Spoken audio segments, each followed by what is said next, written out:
Здравейте! Сега ще ви покажа инфокус карти. Така, на масата има 4 попова и 4 аса. И така, взимаме ги и ги слагаме най-отгоре на цветето. И слагаме 1, 2, 3, 4 аса. И 1, 2, 3, 4 попа. И редиме 1, 2, 3, 4 попа. И после 1, 2, 3, 4 аса. Така. Сега тук са асата, тук са поповете. Ще размена местата им. Ще сложа попа тук, а асото тук. Тоест, тук има 3 аса и тук един поп. Така. Но сега като штракна с пръсти и направя така, съм превърнал тези аса в попове. Мога и тук да направя същото.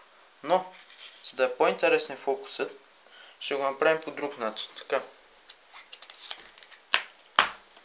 Ще цепа веднъж и слагам 1, 2, 3 карти и кажи някъде стоп. Стоп.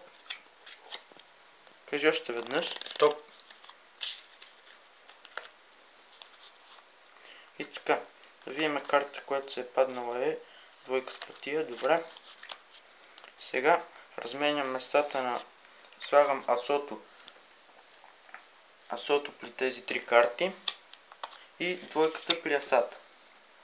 И сега, като штракна с пръсти и направя така, всички тези случайни карти са превърнали на аса, както виждате.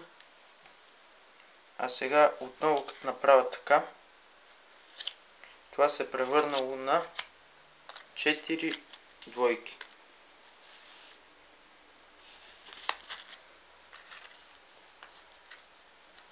Надявам се ви е харесал фокус.